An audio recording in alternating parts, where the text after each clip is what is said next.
चॅनल्सवर आपल्या सर्वांचं मनापासून स्वागत आहे। आज आपण रेखी परिवाराच्या आश्रममध्ये आलेलो आहोत आणि इथे दरवर्षी 1 जानेवारीला जो उत्साहात एक कार्यक्रम होतो, तो कार्यक्रम जसा आहे आपल्या पाठीमागे बघतो, एक पुस्तकाचं प्रकाशन झालेलं आहे आणि त्या पुस्तकाचं नाव आहे स्पिरिच्युअली इन माय आईज। तर त्या पुस्तकाचं प्रकाशन आणि विशेषतः म्हणजे स्वामीजींचा वाढदिवस पण आहे, त्या निमित्ताने आपण इथे आलेलो आहोत आणि आज आपण स्वामीजींना भेटणार आहोत आणि त्यांचं दर्शन घेणार आहोत, वाढदिवसाच्या शुभेच्छा देणार आहोत। तत्पूर्वी इथे बहुतेक खूप मान्यवर व्यक्ती आलेले आहेत, तर त्यांच्याशी आपण वाढदिवसानिमित्त चर्चा करणार आहोत। चला तर मग जाऊया। रामकृष्ण हरी, आपण वाढदिवसानिमित्त या रेखी आश्रममध्ये आलेलो आहोत। वाढदिवस खूप मोठ्या प्रमाणात साजरा होत आहे। या कार्यक्रमाला प्रमुख पाहुणे म्हणून स्वामीजींचे घनिष्ठ मित्र वैराटजी साहेब इथे आलेले आहेत। आपण त्यांच्याशी नवीन वर्षाच्या शुभेच्छा तर घेऊया, पण वाढदिवसानिमित्त ते काय म्हणतात त्यांनाही आपण विचारूया। माऊली रामकृष्ण हरी, आपण वाढदिवसाला या ठिकाणी आलात आणि शुभेच्छा तुम्ही स्वामीजींना दिलेल्या आहात, तर काय बोलाल वाढदिवसानिमित्त? प्रथम रामकृष्ण हरी। ओम रेखी फॅमिली हे लोकहितार्थ कल्याणकारी असलेले हे आश्रम आहे। माणसाला सुकून आणि शांती लागावी याच्यासाठी यांच्याकडे रेखीच्या माध्यमातून हे पीडितांची सेवा करतात आणि ही सेवा आमच्या कोरेगाव पार्क यातून मुख्यालयातून सुरू झाली होती आणि तेव्हापासून माझे ते सन्माननीय आदरणीय सहकारी मित्र आहेत, स्नेही आहे। आणि आज बघता बघता जगाच्या सर्व युरोपमध्ये असो किंवा फ्रान्समध्ये असो, कॅनडा असो किंवा अमेरिका असो, या सगळ्या जगाच्या पातळीवर ओम रेखी फॅमिली या आश्रमचा प्रसार झाला।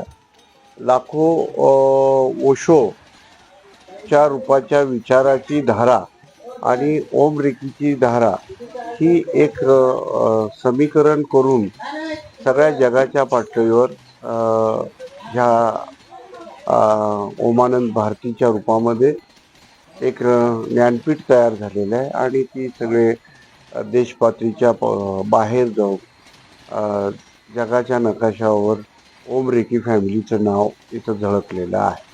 तुम्ही नेहमी अनेक 1 जानेवारी म्हणून साजरी करता। तुम्ही गेली 2-3 वर्ष झाली मिळतो, तुमची अनेक वर्षाची मैत्री आहे। स्वामीजी तुमच्या सानिध्यामध्ये कायम असतात। तुम्ही मगाशी म्हणलात की जेव्हा आम्ही भेटतो तेव्हा आमचं नवीन वर्ष चालू होतं, तर दरवर्षी तुम्ही भेटता, काय संकल्प करत असतात? मी जेव्हा स्वामीजींना भेटतो तेव्हा माझ्या डोक्यामध्ये एकच असतं की वंचित पीडित या लोकांची सेवा करावी।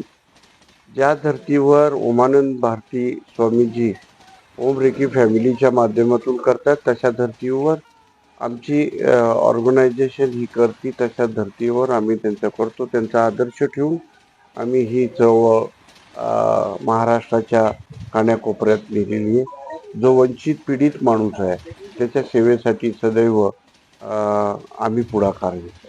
निश्चितपणे मित्रांनो, साहेबांना इथे दर्शन घेतल्यानंतर जे वंचित पीडित लोक आहेत त्यांना न्याय देण्यासाठी ताकद भेटते, असाच या ठिकाणी आशीर्वाद घेऊन हे दरवर्षी स्टार्ट करत असतात।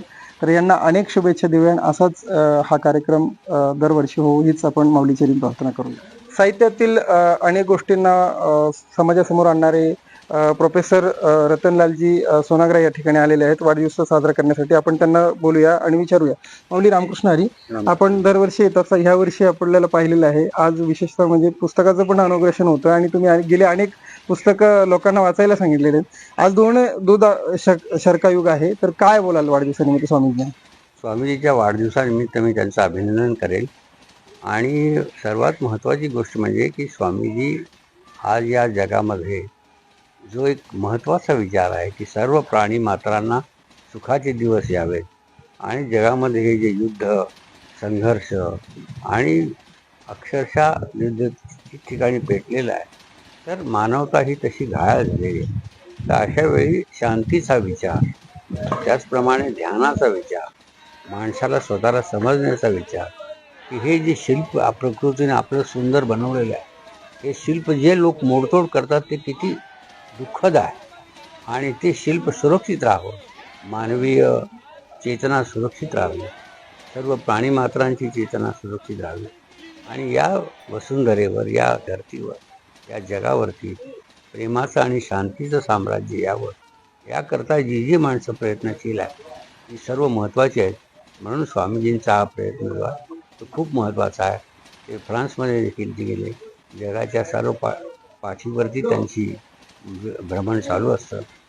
पण या भ्रमणामध्ये सर्वात महत्त्वाची गोष्ट म्हणजे शांतीचा संदेश ते देतात आणि या जगातून हिंसा दूर व्हावी, माणसामाणसामध्ये परस्पर प्रेम व्हावं याकरता ते प्रयत्नशील आहेत.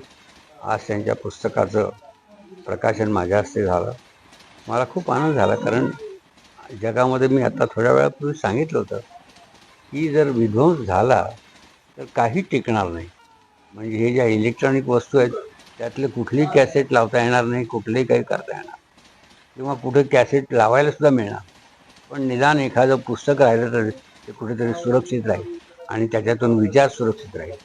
तर याकरता पुस्तकं ही खूप महत्त्वाची आहेत. कितीही इलेक्ट्रॉनिकचं युग असलं, लोक गुगलवर सर्च करीत असले, काही करीत असले, तरी ग्रंथ हे महत्त्वाचे आहेत आणि ग्रंथ हेच गुरु मानणारे आपल्या देशामध्ये लोक आहेत.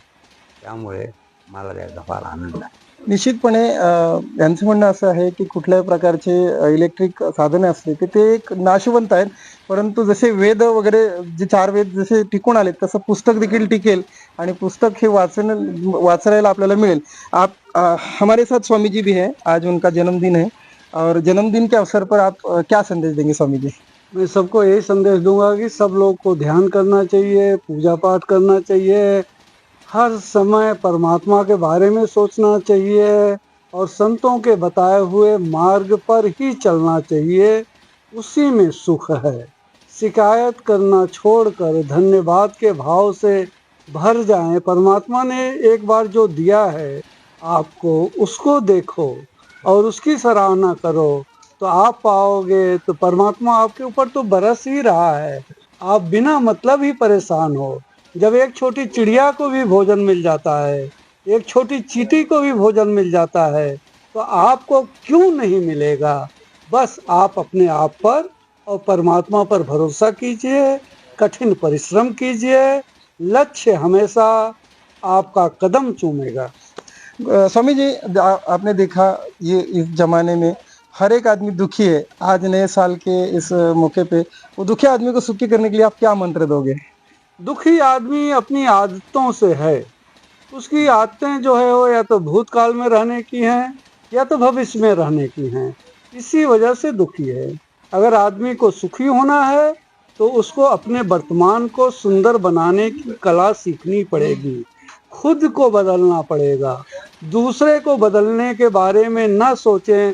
वो खाली पॉलिटिशियन सोचते हैं जिनको कुछ नहीं करना रहता, वो बोलते हैं कि मैं शहर बदल दूंगा, देश बदल दूंगा, और जिनको कुछ नहीं करना है वो बड़ी बड़ी बातें करेंगे।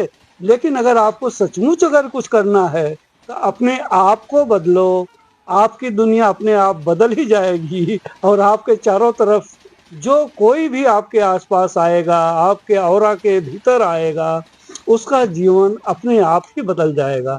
जिस दिन अपने आप को बोधि का अनुभव होता है, अगर आप जंगल में भी रहें तो आप अपनी पूरी धरती पर अपनी ऊर्जा के जरिए लोगों की मदद करते हैं।